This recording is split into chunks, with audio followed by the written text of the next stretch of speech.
Today's subject is something called sequence of return risk.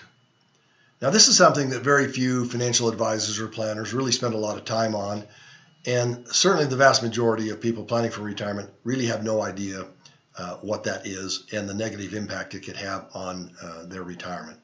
So we're going to jump right into it, and what you're going to look at, we're going to look at something on the screen here. You're going to see, you're looking at two columns of numbers. One is the Dow Jones Industrial Average, which is the Dow. You'll see that over the last 20 years, it averaged 7.63%. You'll see that there are four red numbers. Those are down years, and then the black numbers are positives. So four down years, all the rest were positive. The S&P 500 is the column right next to it on the right. Now, the S&P 500 only had 3 down years during that same period of time, and in fact, it averaged over 11% return. So we're actually going to use the S&P 500 in our examples today because that should give us the best results on the positive side of things. So we're going to jump right into it. We're going to take a look at what if someone had started funding their retirement in 2002 and put $6,000 a year into the account. Now, that could be either just $6,000 out of their paycheck, or it could be $4,000 from their paycheck and $2,000 match from their employer. But we're looking at a total of $6,000. Now, what's really exciting here is that not only did the market do very well, 11%, that's the average, but because of the timing of the negatives and the positives, and there were so many positives, and when the actual contributions went in, the effective yield of this account is over 12%. 12.15%. So 20 years down the road, someone who started 20 years ago, there's $493,557 in their retirement account. What that really means is the last 20 years is one of the best times ever to fund and plan for retirement. But we want to help you understand that that's how it actually happened, but it could have been different. And what if it had been different? How could that have impacted what took place? So we're going to have some fun with math here for a second. And what we're going to do is we're going to take these returns and we're going to reverse the order. And so this next screen that we're looking at is the exact same $6,000 a year going in, but the returns have been reversed. So instead of having a 22% negative to begin with, we're going to start out with a 28% gain. And notice that the effective or the average yield is still 11%. And so here's kind of a fun thing about math is that you can take these numbers and put them in any order you want, and the average will always be 11.01%. So that never changes. The same numbers in any arrangement still average 11%. But because we've changed when the negatives happen and when the contributions are going in, but essentially when the negatives happen, you're looking at a effective yield of 6.95, not 12.15, but 6.95. Now that's still good, but notice the difference in the account value. Instead of having $493,000, there's only $261,522. That is an astonishing $232,000 difference between what person A, who had the better sequence of return, and person B had in their account. That's 57% less money.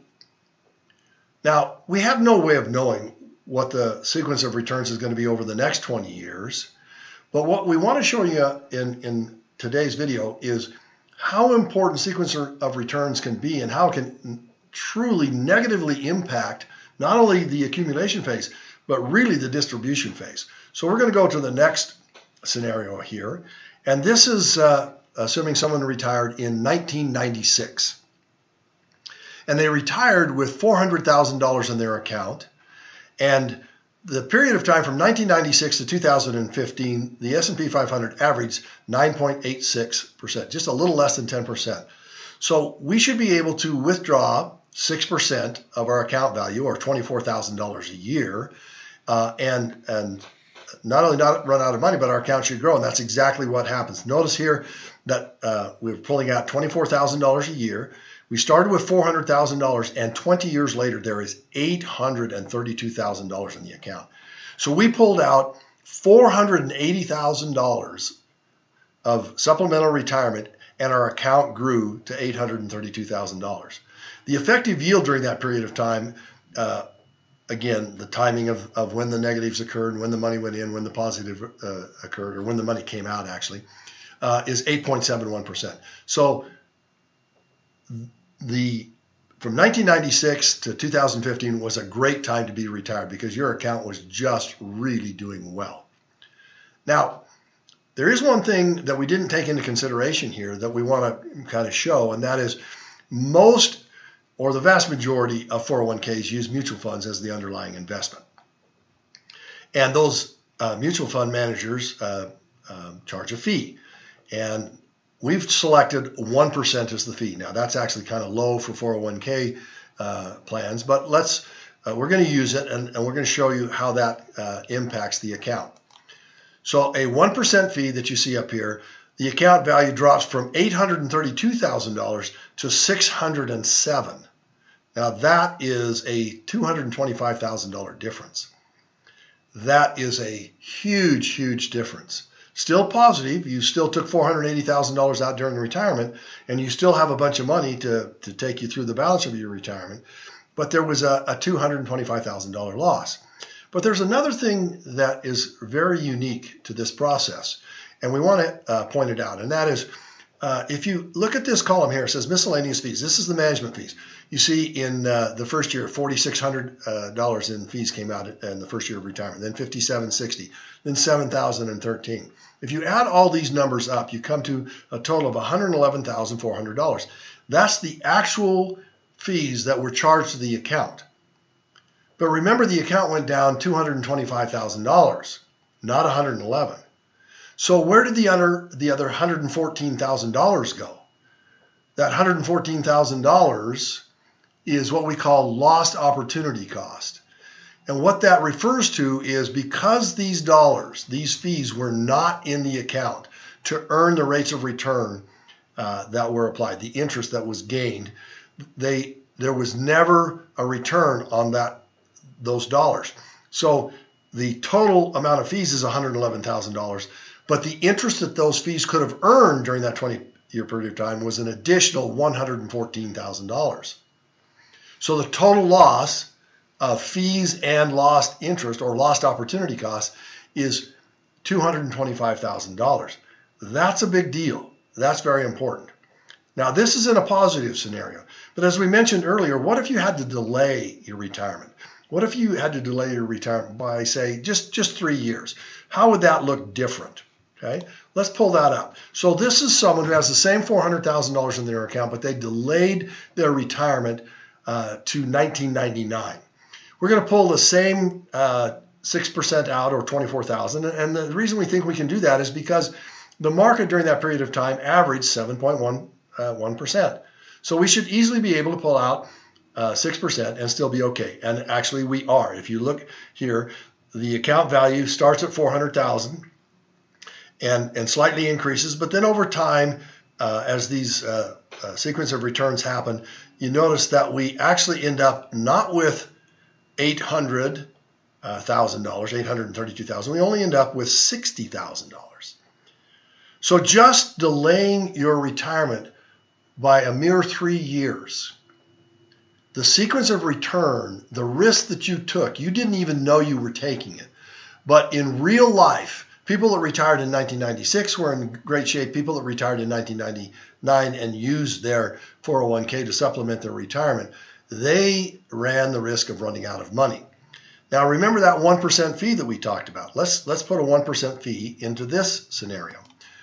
Well, now you see some red numbers here, which means we actually ran out of money. And in fact, we ran out of money 2/3 of the way through the 18th year. There's only $18,000 in the account, and we needed $24,000. This is a problem. Sequence of return, because it's unknown, can sabotage and derail your retirement. Now, there's there's actually 2 or 3 other things that we haven't considered.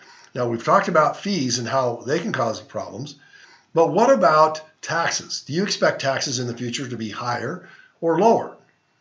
If you're like most people, the answer is you expect it to be higher. So what if taxes were just 5% higher during your retirement than what you anticipated they were going to be?